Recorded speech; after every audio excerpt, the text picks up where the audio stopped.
subscribe my channel, like and share the video. Thank you. कहा जाता है कि नदी के पार वाली पहाड़ी से एक भूतनी रात के समय रिक्शे पर बैठकर शहर की तरफ आ जाती थी। वो सारी रात रिक्शा चलाती और रात के समय कोई रिक्शे वाला अगर सवारियों को लेकर जाने के लिए ना मानता तो वो भूतनी उसकी मदद कर दिया करती। इतना समय गुजर चुका था परंतु भूतनी ने किसी का नुकसान नहीं किया था, बल्कि वो तो मुफ्त में ही लोगों की मदद कर दिया करती। उधर चीनू चिड़िया ने इवनिंग क्लासेस लेनी शुरू कर दी थी क्योंकि फर्स्ट टाइम वो एक ऑफिस में जॉब कर रही थी। चीनू ने एक टाइसन नाम का कुत्ता भी पाल रखा था। वो शाम के समय टाइसन को भी अपने साथ जरूर लेकर जाती क्योंकि उसको वापस आते आते रात हो जाती थी। टाइसन, जल्दी करो, हमें देर हो रही है। जल्दी से अपना खाना खा लो, फिर हम क्लास के लिए चलेंगे, ओके? ठीक है चीनू दीदी, मैं तो रेडी हूँ। फिर चीनू क्लास के लिए तैयारी करने लगती है और चीनू टाइसन को लेकर एकेडमी पहुँच जाती है। क्लास खत्म होने के बाद वो वापसी के लिए निकलती है। आज चीनू को क्लास से आते आते काफी देर हो चुकी थी। अरे टाइसन यार, आज तो बहुत लेट हो गई। जल्दी चलो, चलकर देखते हैं। पता नहीं इस वक्त कोई सवारी भी मिलेगी या नहीं। अरे अभी तक तो आखिरी वैन भी जा चुकी होगी।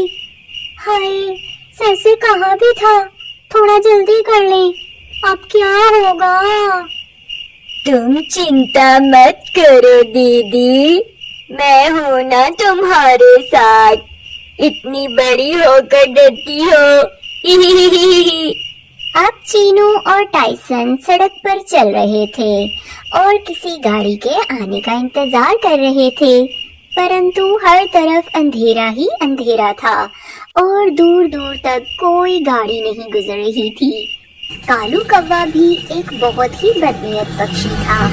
वो भी शहर की सड़कों पर रिक्शा ही चलाता था, परंतु किसी भी महिला को देखकर उसकी नीयत खराब हो जाती और उस दिन भी ऐसा ही हुआ। काफी देर गुजर जाने के बाद कालू रिक्शा लेकर वहां से गुजरा जहां चीनू टाइसन को लेकर वॉक कर रही थी। जैसे ही चीनू को रिक्शे की आवाज सुनाई देती है, अरे वाह टाइसन, मेरी किस्मत तो बहुत अच्छी है। देखो ना, रिक्शे की आवाज आ रही है। चलो आओ, जल्दी से उसको रोकते हैं। चलो चलो चलो चलो। चीनू और टाइसन रिक्शे की आवाज की तरफ भागते हैं। कालू भी चीनू के सामने रिक्शा लाकर खड़ा कर देता है। अरे सुंदरी, कहाँ जा रही हो? इतनी रात में अकेली यहाँ क्या कर रही हो? डर नहीं लगता तुम्हें? चलो बैठो, मैं छोड़ देता हूँ। कहाँ जाना है तुम्हें? हाय, शुक्र है भैया, आप हमें मिल गए। वो असल में आज मेरी क्लास थोड़ी लेट हो गई, इसलिए मुझे आते आते काफी देर हो गई। वो मुझे जरा बाईपास तक जाना है, प्लीज आप हमें छोड़ देंगे?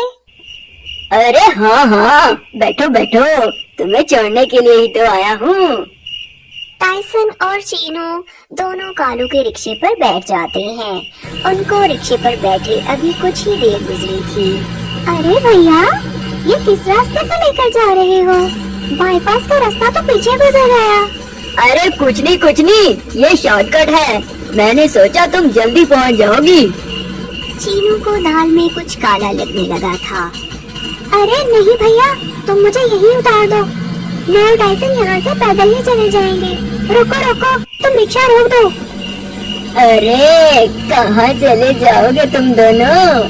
मेरे साथ ही चलो ना, मेरा घर ज्यादा अच्छा है। नहीं नहीं, तुम रिक्शा रोको, मुझे नहीं जाना तुम्हारे साथ। देखो, अगर तुमने रिक्शा नहीं रोका तो मैं शोर मचा दूंगी। लेकिन कालू की नीयत खराब हो चुकी थी और वो रिक्शा नहीं रोक रहा था। यहाँ तक कि टाइसन ने कालू पर छलांग लगा दी। टाइसन कालू पर हमला कर देता है, लेकिन कालू भी उसे रिक्शे से नीचे गिरा देता है। कालू चीनू को लेकर आगे निकल गया और टाइसन पीछे से उस पर भौंकने लगा। थोड़ी ही देर में वहाँ भूतिया चिड़िया की आत्मा भी पहुँच जाती है। भूतनी के पास भी रिक्शा था। उसने टाइसन को अपने रिक्शे में बिठा लिया और कालू का पीछा करने लगी। थोड़ी देर कालू के रिक्शे का पीछा करने के बाद भूतनी अपना रिक्शा उसके आगे लाकर खड़ा कर देती है। अरे, कहाँ लेके जा रहे हो इस महिला को? तुमने क्या सोचा था? तुम उसे ले जाओगे और मैं तुम्हें ले जाने दूंगी। ये सारा इलाका मेरा है और कोई भी यहाँ किसी भी महिला के साथ ज्यादती नहीं कर सकता। भूतिया चिड़िया की आत्मा अपने असली रूप में नहीं थी। उसने एक आम चिड़िया की तरह रूप धारण किया हुआ था, इसीलिए कोई भी उसको पहचान नहीं पाया। अबे, तू रोकेगी मुझे? चल हट मेरे रास्ते से, कहीं ऐसा न हो मैं तुझे भी दबोच लूं। जरा अपने आप को तो देखो, एक छोटी सी चिड़िया मेरा क्या बिगाड़ लेगी। अच्छा, तो अब तू देख कि मैं तेरे साथ क्या करती हूँ। ऐसा कहकर भूतिया चिड़िया कालू कौवे पर हमला कर देती है और एक ही जोरदार वार में उसको मार देती है। कालू तो उसका एक वार भी सहन नहीं कर पाया था और मौके पर ही मर गया। अरे, शुक्र है बहन जी जो आपने मुझे बचा लिया, वरना ये दुष्ट कालू तो मुझे पता नहीं कहाँ ले जाता। अरे, ऐसे कैसे ले जाता? जब तक तो मैं यहाँ हूँ, मैं किसी का बाल भी फीका नहीं होने दूंगी। चलो आओ, रात बहुत हो गई है, अब मैं तुम्हें तुम्हारी घर छोड़ आती हूँ। फिर चीनू टाइसन को लेकर भूतनी के रिक्शे पर सवार हो जाती है। भूतनी ने उसको उसकी गली के सामने उतारा। चीनू उसको किराया देने के लिए जैसे ही पीछे मुड़ी तो वो ये देखकर हैरान रह गई कि वहाँ ना तो रिक्शा था और ना ही वो भूतनी। अरे टाइसन, ये चिड़िया कहाँ चली गई? अभी तो मैंने उससे उसका नाम तक नहीं पूछा था और ना ही मैंने उसको ठीक से शुक्रिया कहा। दीदी, मुझे भी वो कहीं दिखाई नहीं दे रही, जाने कहाँ गायब हो गई वो। चीनू और टाइसन हैरान तो बहुत थे, परंतु फिर भी वो अपने घर आ जाते हैं। चीनू के जहन से ये सारा वाकया नहीं जा रहा था। वह सारी रात इसी चिड़िया के बारे में सोचती रही। अगले दिन चीनू ने ठान ली थी कि वो आज जानबूझकर लेट आएगी ताकि वो चिड़िया उसको दोबारा से मिल सके, और चीनू ने ऐसा ही किया। वो फिर से टाइसन के साथ सड़क के किनारे खड़ी थी, परंतु वो काफी देर इंतजार करती रही, लेकिन वो चिड़िया उसको कहीं दिखाई नहीं दी। काफी देर इंतजार के बाद वो किसी दूसरे रिक्शे पर बैठी और घर आ गई। अरे टाइसन, मैं तो कल वाली चिड़िया के बारे में सोच रही हूँ। वो पता नहीं कहाँ से आई थी और कहाँ चली गई। मुझे ये बात कल से बहुत तंग कर रही है। तुम ही बताओ मैं क्या करूं? कहाँ ढूंढूं उसे? दीदी, मुझे लगता है कि वो हमारे जैसी नहीं थी। वो किसी और ही दुनिया से आई थी जिसे अल्लाह ने हमारी मदद के लिए भेजा था।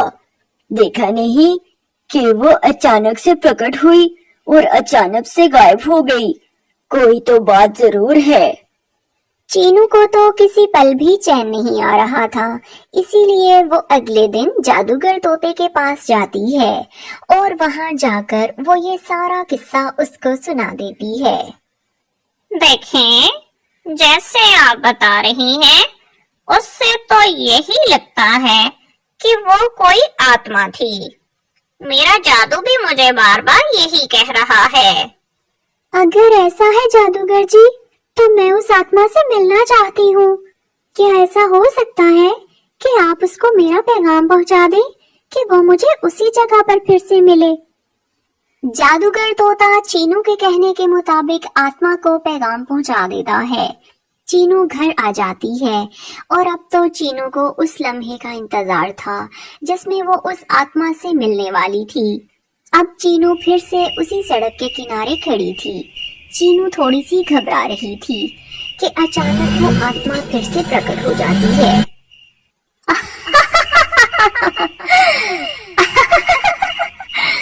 बोलो लड़की, तुमने मुझे यहाँ मिलने के लिए क्यों बुलाया है? क्या तुम्हें मुझसे डर नहीं लगता? डर तो थोड़ा बहुत लग रहा था, परंतु मुझे ये जानना था कि आपने मेरी मदद क्यों की। मैं उस दिन के बाद से सो नहीं पाई। प्लीज मुझे बताएं कि आपकी आत्मा यहाँ क्यों भटक रही है? अब भूतनी अपने असल रूप में प्रकट हो जाती है। चीनू उसको देखकर खौफजदा हो गई। ए लड़की, मुझसे आज तक ये किसी ने नहीं पूछा। मैं तो सालों से यहाँ भटक रही हूँ और यहाँ से गुजरने वालों की हिफाजत कर रही हूँ। लोगों की मदद करके मुझे सुकून मिलता है। आपने मेरी इतनी मदद की थी, इसीलिए मैं भी आपकी मदद करना चाहती हूँ। मुझे बताएं कि आपको मुक्ति कैसे मिलेगी? कोई तो बात है जो आप यहाँ भटक रही हैं। मुझे आज तक ऐसा कोई नहीं मिला जिसने मेरी मदद करने की कोशिश की। लोग आते हैं और मेरी मदद लेकर चले जाते हैं, परंतु मेरे बारे में तो कभी किसी ने नहीं सोचा। तुम वो पहली पक्षी हो जिसने मेरे लिए सोचा। अच्छा, तो फिर ठीक है। अगर तुम मेरी कहानी जानना चाहती हो तो सुनो। मैं भी कभी तुम्हारी तरह एक खुशगवार जिंदगी गुजार रही थी। फिर एक दिन मुझे एक रिक्शे वाले ने रिक्शे से मार दिया और वो मुझे मारकर भाग गया। मेरी लाश वहाँ इतने दिन तक पड़ी रही और वो दुष्ट कभी लौट कर नहीं आया। उस दिन के बाद से मेरी आत्मा यहाँ भटक रही है। अगर तुम चाहती हो कि मुझे मुक्ति मिल जाए तो वो काली पहाड़ी के नीचे मेरा जिस्म दफन है, उसे वहाँ से निकाल कर अच्छे से उसका अंतिम संस्कार कर दो तो मुझे मुक्ति मिल जाएगी। चीनू चिड़िया ने ठान लिया था कि वो उसको जरूर मुक्ति दिलाएगी। चीनू और भी पक्षियों को इकट्ठा कर लेती है और भूतनी का जिस्म निकालकर उसका अच्छे से अंतिम संस्कार कर देती है और इस तरह से भूतिया चिड़िया की आत्मा को मुक्ति मिल गई थी। हाय टाइसन, आज मुझे सुकून मिला है क्योंकि उस आत्मा को मुक्ति जो मिल गई। चीनू टाइसन को लेकर घर आ गई। एक दफा का जिक्र है कि राजू गोलगप्पों का ठेला लगाया करता था। उसके गोलगप्पे बहुत ही मजेदार थे, इसीलिए उसकी दुकान पे हर वक्त ग्राहकों का रश लगा रहता। उसकी दुकान के बिल्कुल सामने ही कालू भी गोलगप्पे बेचता था, परंतु उसके गोलगप्पे कुछ खास नहीं बिकते थे। यही वजह थी कि वो राजू से बहुत जलता था। राजू की एक ही बेटी थी चीनू। चीनू अपने माता पिता की लाडली बेटी थी। राजू भी अपनी बच्ची की हर बात पूरी करता, उसके हर तरह के नाज नखरे उठाता। एक दिन चीनू का रिजल्ट आने वाला था। अरे चीनू, क्या बात है, क्यों उदास बैठी हो? सुबह से देख रही हूँ मेरी बेटी का मुंह लटका हुआ है। बस कुछ नहीं मम्मी, कल मेरा रिजल्ट आने वाला है ना, इसीलिए थोड़ी चिंता हो रही है। पता नहीं क्या होगा। चलो जी, इसमें उदास होने वाली क्या बात है। मेरी बेटी तो है ही इतनी लायक, तुम देख लेना इस बार भी फर्स्ट ही आओगी। अल्लाह करे ऐसा ही हो मम्मी। इसी तरह चीनू बेचारी सारा दिन परेशानी में ही गुजारती है कि पता नहीं क्या होने वाला है। शाम को राजू भी आकर उसे बहुत समझाता है और फिर अगले दिन जब उसका रिजल्ट आया तो वो फर्स्ट आई थी।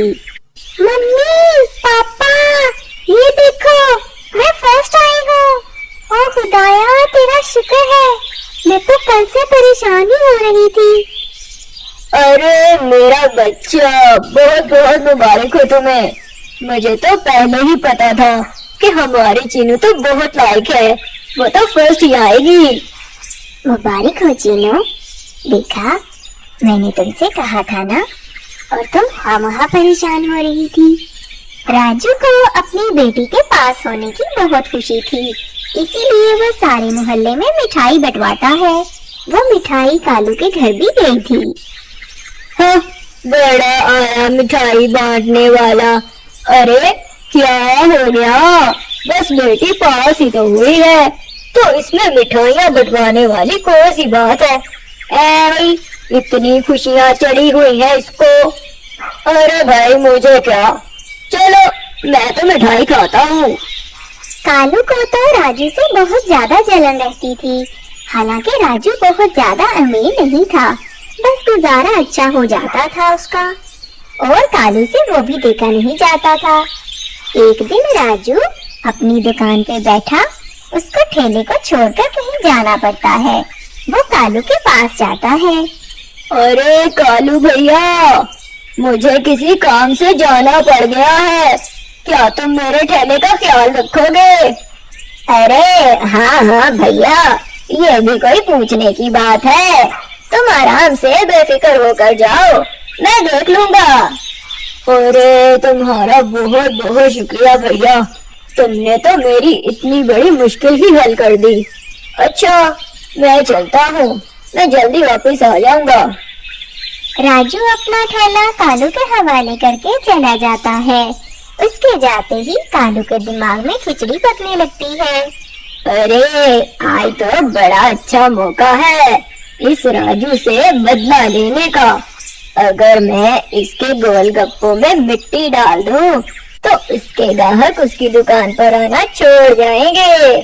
और फिर कालू ऐसा ही करता है, कहीं से जाकर मिट्टी ले आता है, और वो बस उसके गोलगप्पों में मिट्टी मिलाने ही वाला था कि ऊपर से राजू आ जाता है। राजू ने उसे मिट्टी मिलाते हुए देख लिया था। अबे ये क्या कर रहे बे? अबे तेरा दिमाग तो ठीक है ना? अबे सुटिया गया है क्या? तू रुक जरा। अबे अबे तेरी तो, अबे तू रुक। और फिर उन दोनों में हाथापाई शुरू हो जाती है। राजू को भी कालू पर बहुत गुस्सा था, उसने भी कालू को बहुत मारा, और उस दिन के बाद से उन दोनों में नाराजगी शुरू हो गई। लेकिन ये बात कालू ने अपने दिमाग में बिठा ली थी। अब तो वो राजू की जान का दुश्मन ही बन गया था। वो हर वक्त प्लानिंग करता रहता और यही सोचता कि किसी तरीके से वो राजू से बदला ले ले। अरे ये राजू समझता क्या है अपने आप को? मैं तो अभी इसे नहीं छोड़ूंगा, एक ना एक दिन इससे बदला लेकर रहूंगा। आखिर इसने क्या सोचकर मुझ पर हाथ उठाया? बस किसी तरह मेरे हाथ आ जाए तो फिर देखना मैं कैसे इसकी दुर्गत बनाता हूँ। कालू तो बहुत अरसे से कोशिशें कर रहा था कि किसी तरह वो राजू से बदला ले सके, परंतु उसकी कोई तरकीब काम न आई थी। और फिर एक दिन उसके मन में ख्याल आता है, अगर मैंने राजू से बदला लेना है तो मुझे उससे दोस्ती करनी पड़ेगी, क्योंकि उसके अलावा तो वो मुझ पर कभी भरोसा नहीं करेगा, और मुझे उसका भरोसा किसी तरह जीतना ही होगा। मैं ऐसा करता हूँ, मैं जाकर उससे माफी मांगता हूँ ताकि वो फिर से मुझ पर भरोसा करने लगे। और फिर कालू ने ऐसा ही किया। वो राजू के पास जाता है और उससे माफी मांगता है। राजू भैया, मैं बहुत शर्मिंदा हूँ, मुझे अपनी गलती का एहसास हो गया है। मैं तुमसे माफी मांगने के लिए आया हूँ। मैं जान चुका हूँ कि उस दिन मेरी गलती थी और तुमने मुझे सही मारा।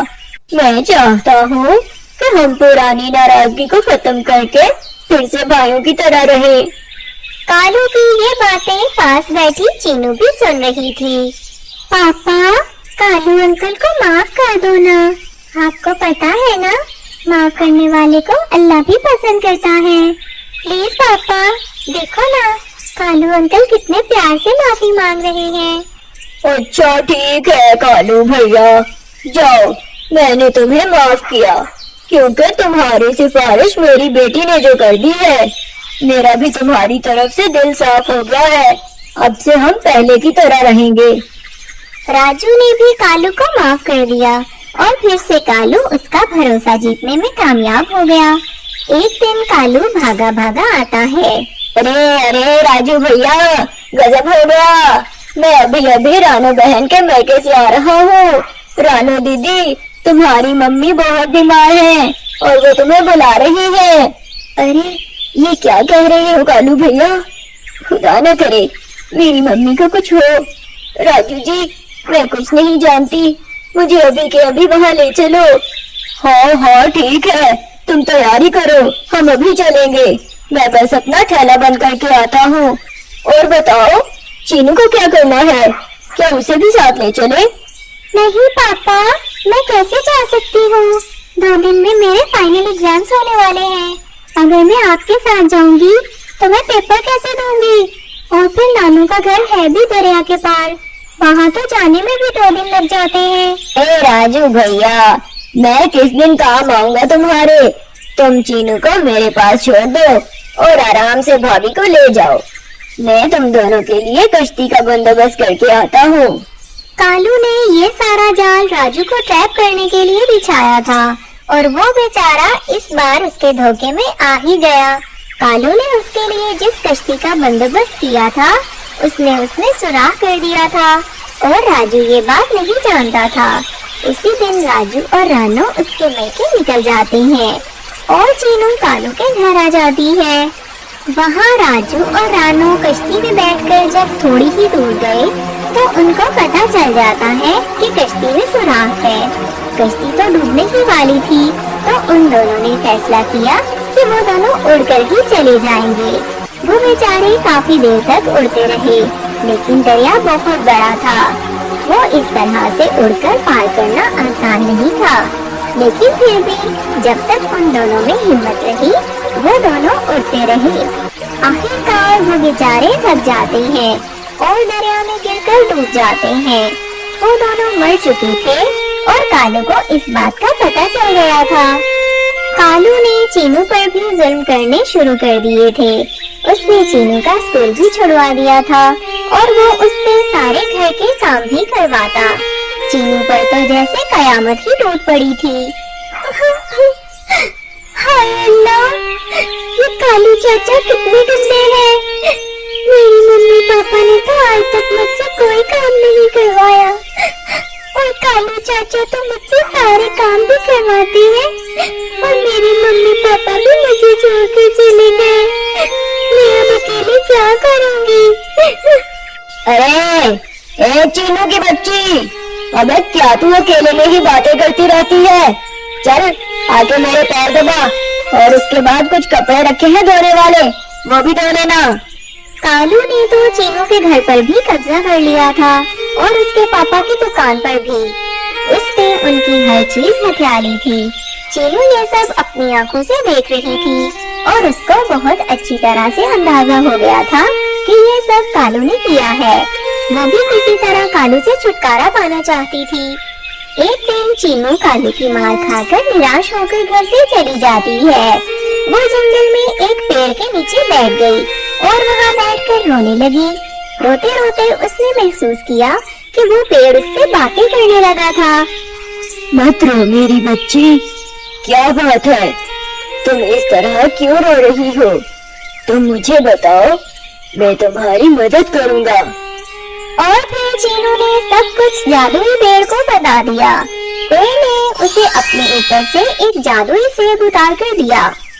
ये लो बेटी, ये एक जादुई सेब है। तुम इससे अपनी हर इच्छा पूरी कर सकती हो। इसे ले जाओ और इससे अपनी हर मनोकामना पूरी कर लो। चीनू वो जादुई सेब पाकर बहुत खुश थी। अब तो चीनू की हर जरूरत पूरी होने लगी थी। उसे जिस भी चीज की जरूरत होती वो उस जादुई सेब से कहती तो वो उसके सामने हाजिर हो जाती।